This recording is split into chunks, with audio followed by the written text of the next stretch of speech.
इंदिरा गांधी भी बड़ी एनवायरमेंटलिस्ट थी जी। तो उन्होंने ये फैसला किया कि हम एनवायरमेंट बटालियन बनाएंगे, फौजी इकोलॉजिकल बटालियन बनाएंगे। तो मुझे मिलिट्री सेक्रेटरी से हटा के उन्होंने टेरिटोरियल आर्मी का कमांडर चीफ बना दिया, director, because of this my interest in environment, they knew it. जी जी। उस वक्त एनवायरमेंट जो कमेटी बनी जी मैंने बनाई, उसमें मेरे मेंबर कौन थे? राजीव गांधी, राजेश पायलट, फारूक अब्दुल्ला और केपी सिंह देव, ये पांचों मिनिस्टर थे। बाद में उस वक्त पांचों एमपी थे और मैंने एनवायरमेंट कमेटी में उसका सेक्रेटरी। आइडिया ये था कि हिंदुस्तान की जो खासतौर पर हिमालयाज की एनवायरमेंट खराब होने जा रही है, अंदाजा लगाइए। 80 में हमने ये जो आज हो रहा है जी, जो सैलाब आए यहाँ, जो उत्तराखंड में हुआ, ये हमने 80s में सोचा हुआ था कि उनको बचाने के लिए 80s में 2 हमने बटालियन शुरू कर दिया, आर्मी बटालियन। तो मुझे वहां उसके लिए लगाया गया। सबसे पहले आपने कौन सा एरिया मुंतखब किया? हमने सबसे पहले एक बटालियन बनाई, वो यूपी के से शुरू किया। यूपी के देहरादून में एक गांव था शाहजहांपुर राव, वो गांव था, बहुत बड़ा गांव था, और उसमें से 30-32 छोटे छोटे नाले निकलते थे, सब ड्राई हो गए जी, पूरे चश्मे ड्राई हो गए। गांव लोगों ने छोड़ दिया और कहीं दूर बसने चले गए। तो फॉरेस्ट डिपार्टमेंट ने कहा कि टीए बटालियन जो नई बनाई है इसको ये टास्क दो, इसको रिहेबिलिटेट करो। तो 3 करोड़ का प्रोजेक्ट जी 81 में, 3 करोड़ का आज वो हो जाएगा 300 करोड़ का शायद। तो वो मैंने 3 साल का प्रोजेक्ट था, वो उससे भी पहले कंप्लीट कर दिया। और मैं उसमें उन्होंने लगाए 5000 छोटे डैम, चक उसके प्लग्स लगाए, दरख्त लगाए। 2.5 साल में 32 चश्मे निकल आए उसमें। क्या बात। पानी वापस लोग आ गए। मतलब ये वाटरशेड कॉन्सेप्ट जी, और पानी को रोकना, संभालना, पौधे लगाना, आज भी हम अगर करें तो मैं समझता हूँ कि ये जितनी बारिश बढ़ती है, अगर बाहर आने की बजाय जमीन में चलती जाए, दरख्तों के जरिया, दूसरे गली प्लगिंग से, चेक डैम से, वाटर बॉडी से, तो ये फ्लड भी नहीं आएंगे और हमें स्प्रिंग्स के जरिए ज्यादा पानी मिलेगा। और यही मैं तभी के बारे में भी अभी बताता हूँ। उनको तभी सूख गए। जब मैं रिटायर हुआ तो उसमें भी 1 फुट पानी था आम जून में भी, अभी आधा फुट भी नहीं रहा। तो अगले 20 साल में मैं आज बता रहा हूँ कि तभी सूख जाएगी। जैसे साबरमती, अगर ध्यान नहीं दिया गया तो सूख जाएगी। तो वो अभी हमने सोचना है, ये बड़ा मसला हो गया है। तो एक तो मैं इस दिशा में जहां भी मुझे मौका मिलता है बोलता हूँ, काम करता हूँ। और इसीलिए मैंने अपर हाउस में जब था तो 2 कमेटी बनाई मैं। इंडिया में कहीं भी किसी लेजिस्लेचर में एनवायरनमेंट कमेटी नहीं है, सिर्फ जे&के स्टेट में अपर हाउस में भी एनवायरनमेंट कमेटी है, लोअर हाउस में भी, और उसकी पूरी कमेटी जो पार्लियामेंट्री कमेटी उसकी ताकतें हमारी मैंने उन बनवाई थी। शायद अनफॉर्चुनेटली कि वो अभी उनका काम नहीं हुआ, तभी ये फ्लड आया। अगर काम करते तो ये फ्लड नहीं आता। हाँ, ये कश्मीर बिल्कुल जी बिल्कुल सर। इससे पहले हम कंट्रीब्यूशंस आपके जो रहे हैं वेरियस डिपार्टमेंट, चाहे एनवायरनमेंट की बात करें हम या आर्मी फील्ड की बात करें, तो आपका क्या कंट्रीब्यूशन रहा है? इससे पहले हम ये जानना चाहेंगे आपसे कि आप अभी अपने पास्ट के बारे में बात कर रहे थे। सर, आपके पास्ट में और अगर आप कंपेयर करते हैं उसको, अपने पास्ट को अभी प्रेजेंट के साथ, कहाँ पे आपको चेंज लग रहा है? चेंजेस भी बहुत आई हैं मैं मानता हूं, और चेंजेस आई हैं डेवलपमेंट में, टेक्नोलॉजीज में, नॉलेज में। हमारे वक्त हमें इंफॉर्मेशन मिलती ही नहीं थी, खबर मिलती ही नहीं थी।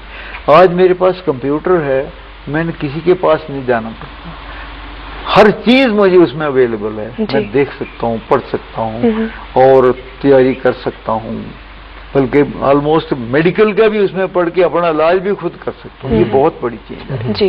दूसरी बात, हमारे पास साधन नहीं थे, पैसा भी बहुत कम होता था, टेक्नोलॉजी नहीं थी।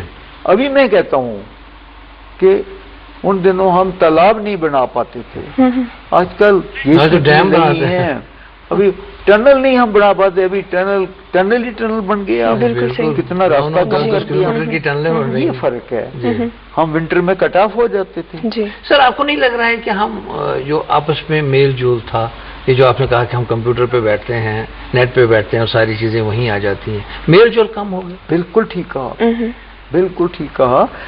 मैं तो कहता हूँ मेल जोल फैमिली में नहीं रहा। तो जी जी जी, मेरे ग्रैंड चिल्ड्रन के पास टाइम नहीं मेरे साथ बात करने। जी दे आर टू बिजी। कुछ जब गेम में उसे लगे रहते हैं, टीवी में मुझे टीवी भी नहीं देखने देते। अभी मुझे एक और टीवी लेके अपने अलग कमरे में मेरी टीवी उन्होंने संभाली होती है जी, और वो उससे उनकी नॉलेज भी बढ़ रही है। जी जी, बहुत बहुत। मैं यहाँ एक विजिट में गया, वो तुर्तुक के वो क्या उसमें सचिन ग्लेज, वो जो इलाका पाकिस्तान के पास था वो हमारे पास आ गया। 8 गांव जी विजिट करने गया कुछ साल पहले जी। तो वहाँ आर्मी ने उनको बहुत बड़ा एक स्कूल बना के दिया है और उसमें 25-30 कंप्यूटर लगाए हैं फ्री बच्चों को। बच्चे वहाँ घर के बजाय खेलने के वहाँ 4-4, 6-6 घंटे छोटे छोटे बच्चे वहाँ बिताते हैं। और वो बच्चे जिनको दुनिया का पता ही नहीं है जी, वो कंप्यूटर पर बैठ के मुझे पूरी एजुकेशन दे देंगे कि ओबामा क्या कर रहा है, ओबामा कहाँ जा रहा है। एक फटाक से इतनी नॉलेज उनके पास हो गई है, उससे उनकी एम्बिशंस भी बढ़ती हैं। अच्छी बात है। सिर्फ यही होता है कि वो अच्छा आपने कहा मेल मलाप या वो नहीं रहा, उसके कोई साधन। अभी मैंने अपने किसी से बात करनी हो शायद पास ही है तो मैं ईमेल पर बात करता हूँ ज्यादा बजाय खुद जाके मिलने की। मिलना मिलाना वैसे ही बंद हो गया, एक दूसरे घर तो कोई अभी जाता ही नहीं है। मोबाइल है क्यों जाना है, बात कर ली, बात ही करने जाना है, मोबाइल पर बात कर ली। तो ज्यादा हो गया। टेक्नोलॉजी के फायदे भी हैं, कुछ नुकसान भी जी। वो कहते हैं ना हर एक चीज के अपने मेरिट्स भी होते हैं, डिमेरिट्स भी होते हैं। लेकिन ये मैं जरूर कहूँगा कि हर एक चीज को डिसिप्लिन के अंदर ही रखना चाहिए। अगर वो नहीं रहे तो फिर आपको नुकसान भी होना शुरू हो जाते हैं। बहुत ज्यादा कंप्यूटर से भी प्रॉब्लम हो जाते हैं, मैंने देखा है उसको। बहुत ज्यादा मोबाइल से भी प्रॉब्लम पैदा हो रहे हैं कि वो कर रहे हैं फोरकास्ट के ये डैमेज होगा, वो डैमेज होगा। तो इसके साथ साथ मैं समझता हूँ लाइफ में मेरा एक लेसन है बैलेंस्ड लाइफ।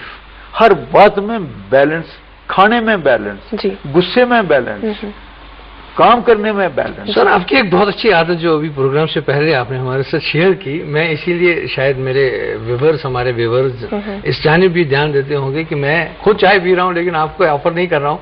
मैंने जो ऑफर की थी आपने कहा था मैंने जिंदगी भर चाय कोई नहीं पी है। मैं बताऊँ, ये शेयर करें जरा आप। चाय 40 साल मैंने चाय नहीं पी जी, पानी का गिलास पीता रहा।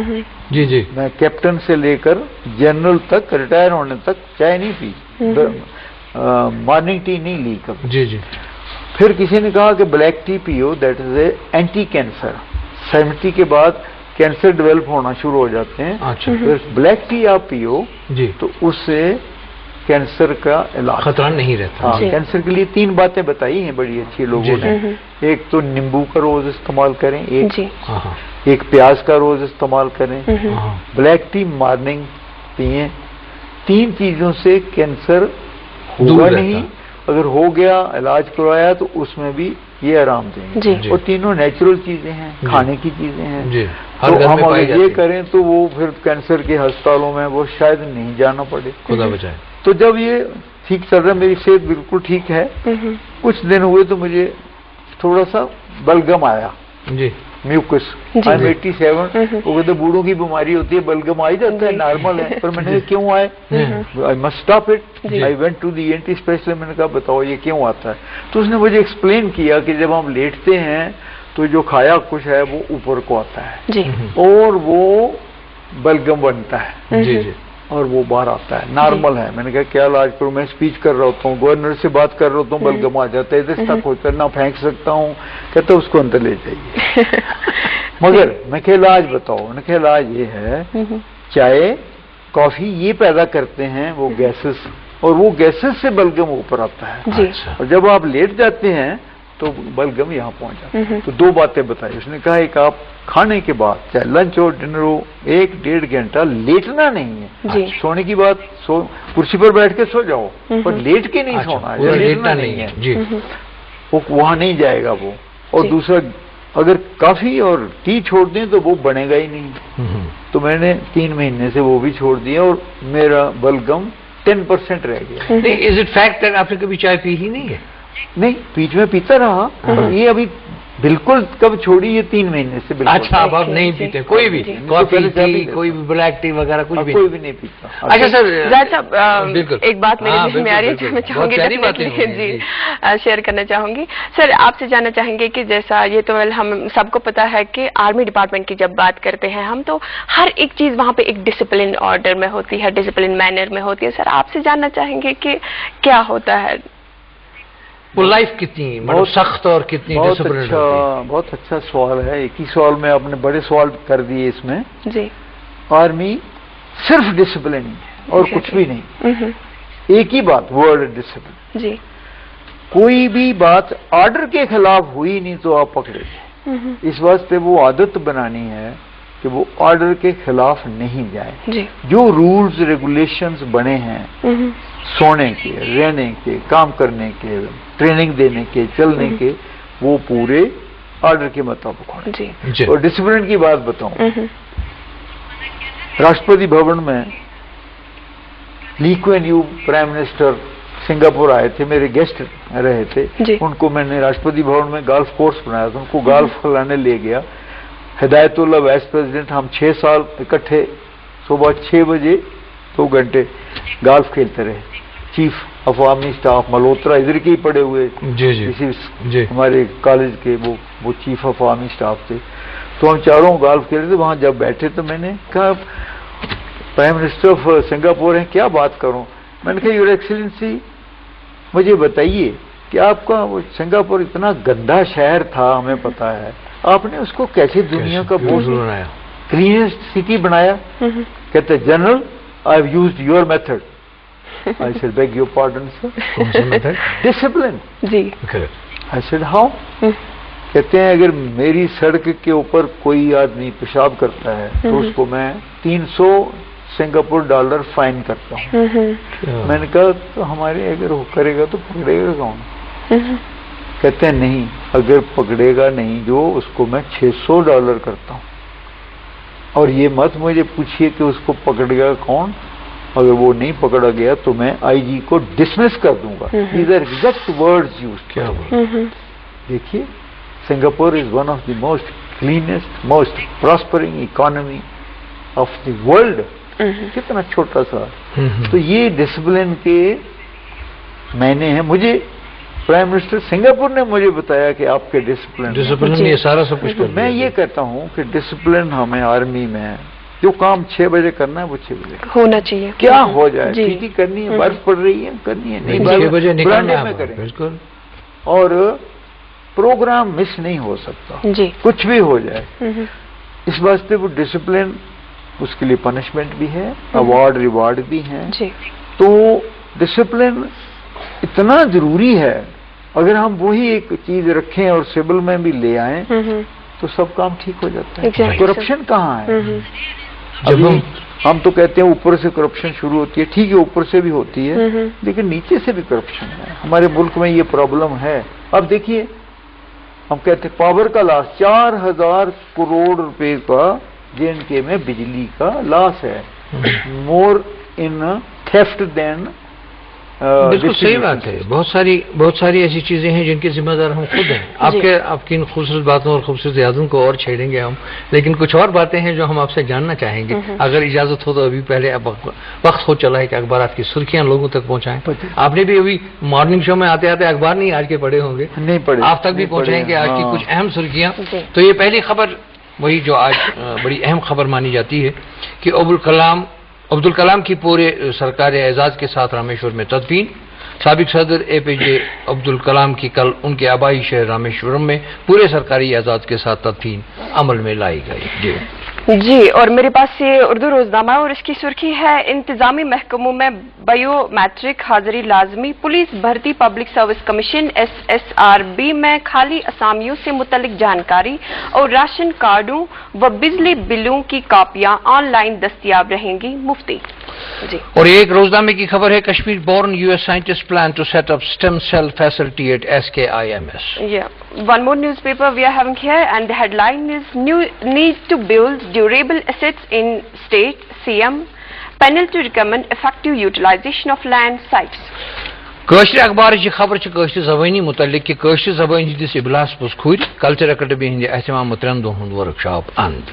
तो बहरहाल आज हम जिस मौजूद मेहमान के साथ गुफ्तगू कर रहे हैं मेजर जनरल गोवर्धन सिंह जम्वाल साहब, और मसरत है हमें कि ये कश्मीर तशरीफ लाए हैं और हमने इनके छोटे सा टूल्स के बारे में भी पूछेंगे कि सवाल से ये कश्मीर आए हैं और है ही हमारे वादी से ताल्लुक मतलब इनका और पूरी रियासत से इनका ताल्लुक है और इनके दिल में एक लगन है, एक शौक है, एक जुनून है कि एनवायरनमेंट के हवाले से इनके जो ये काम हैं वो कुछ आगे बढ़े।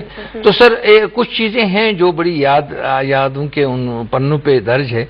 आपने मैं अभी ये खबर पढ़ रहा था अब्दुल कलाम आज़ाद साहब की, तो मुझे याद आया कि एक प्रेसिडेंट के साथ आप भी रहे हैं शामिल सिक्योरिटी में, तो वो कुछ यादें हमारे साथ शेयर करिए। प्रेसिडेंट साहब के साथ बहुत सी बातें हुई, बड़े अजीबो गरीब समय भी देखा मैंने। मेरे ही टाइम में देसाई उस वक्त प्राइम मिनिस्टर थे, उनको बदलते भी देखा। जी जी। चरण सिंह जी कैसे प्राइम मिनिस्टर बने वो भी देखा। जी जी। और फिर इंदिरा जी का दोबारा इलेक्शन हुआ, इलेक्शन में कामयाब हो गई जी।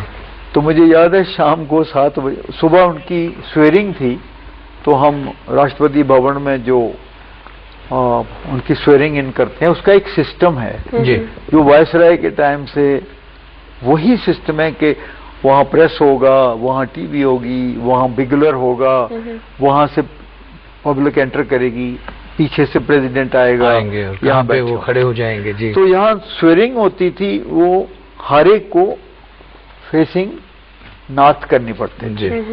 तो राजीव गांधी शाम को 7 बजे अकेले मुझे मिले आके राष्ट्रपति भवन में कि जनरल साहब, my mother is very suspicious about this swearing in facing northward, क्या कोई वो बदली हो सकती है? अच्छा। तो मैंने कहा प्रेसिडेंट, पता है आपको कि इंदिरा जी और संजीव रेड्डी के रिलेशंस स्ट्रेंड रहते थे और मुझे लगता था कि शायद नहीं मानेंगे, और उसको भी पता था नहीं मानेंगे, वो ये बदली नहीं करेंगे, तभी वो मुझे मेरे पास आए। तो मैंने कहा मैं कोशिश करूंगा कि प्राइम मिनिस्टर की बात है। मैंने बोला, कहते कैसे हो सकता है, ये कभी हुआ ही नहीं है, ये तो वायसराय के वक्त के सेटिंग है बनी और सुबह है, कैसे वो सब दुनिया कैसे बदलना है?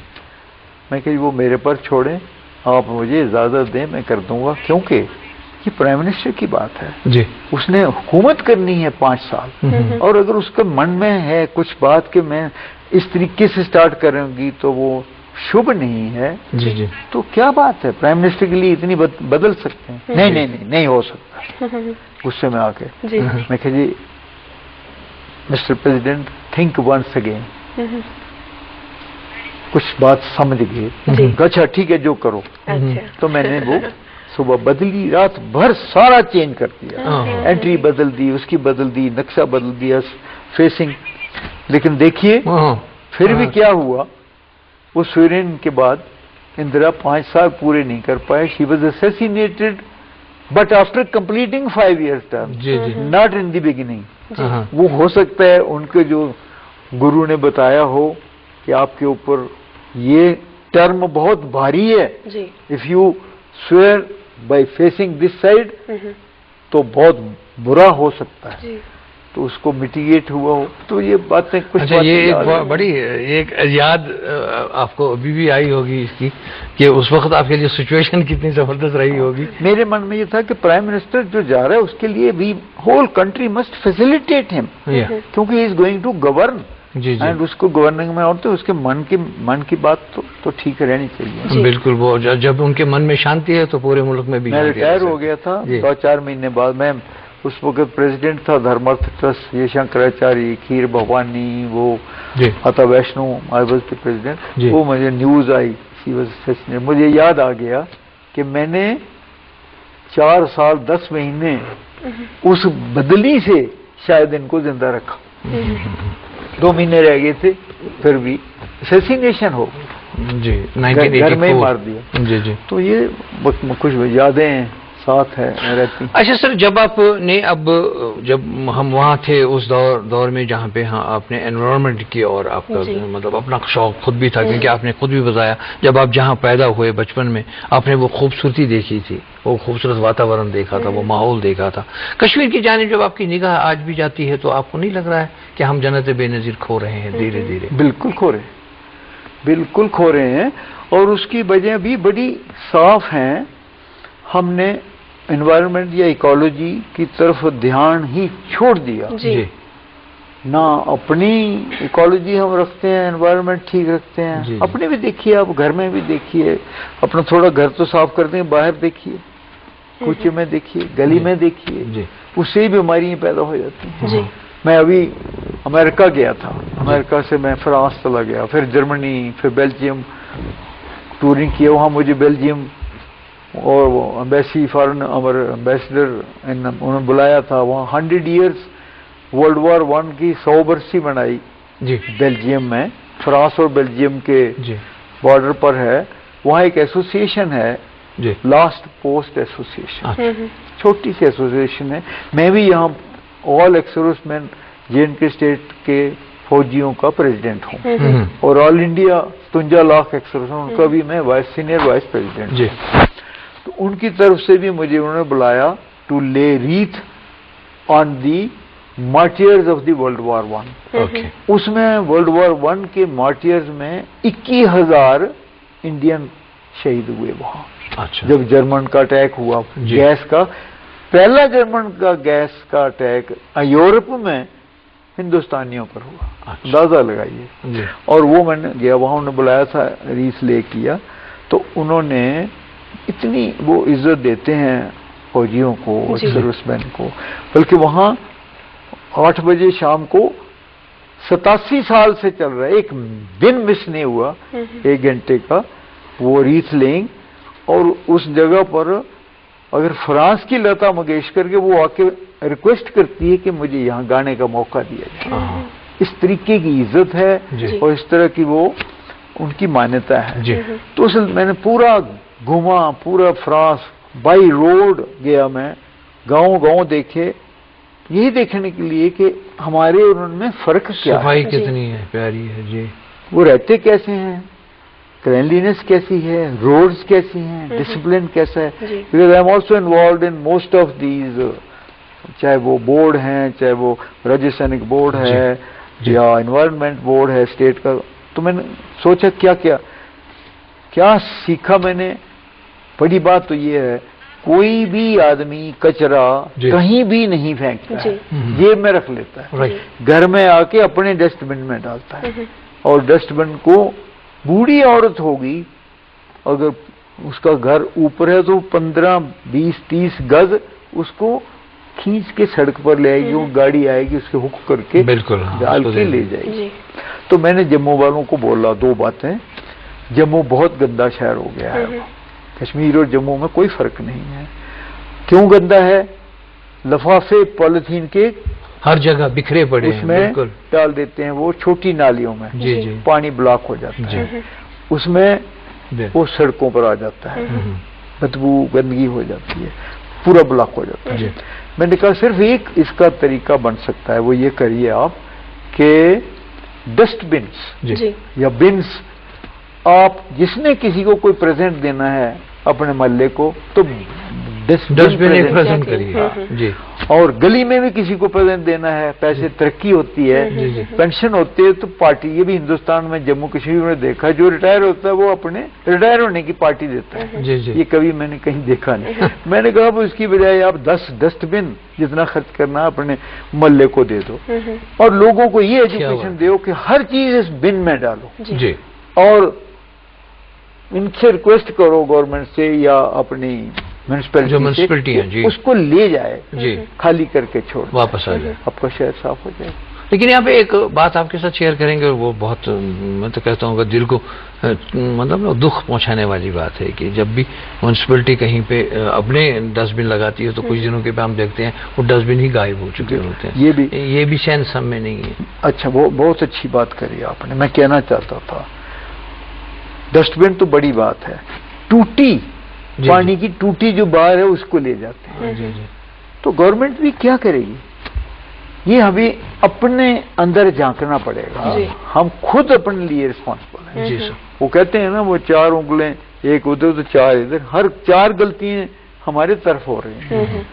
पावर की बात थी, 4000 करोड़ मैंने बात कर रहा, नुकसान है। क्यों नुकसान है? हम चोरी करते हैं। बिल्कुल। क्यों चोरी करते हैं? क्यों नहीं? हम हर एक आदमी टैक्स की चोरी करते हैं, वैट की चोरी, गोचर नहीं लेते हैं, वैट की चोरी, उसको भी इनकरेज करते हैं हम। ये किसका? पब्लिक का। ये देखा मैंने फ्रांस में, लंदन में, मजाले कोई टैक्स नहीं दे, वैट नहीं दे, चोरी एक पैसे की चोरी नहीं करते, बिल्कुल नहीं होती। उससे क्या है?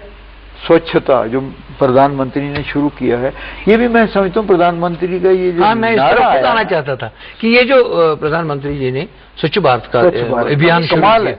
जी जी। ये मैं एनवायरमेंटलिस्ट होके, I am not a scientist, not a, but I am a social environment. वो जितनी बात समझता हूं मैं, अगर हम वो भी करें तो बहुत है। हम एनवायरमेंट के, इकोलॉजी के मतलब में ही नहीं, समझ ही नहीं आ रही कैसे पहुंचाए।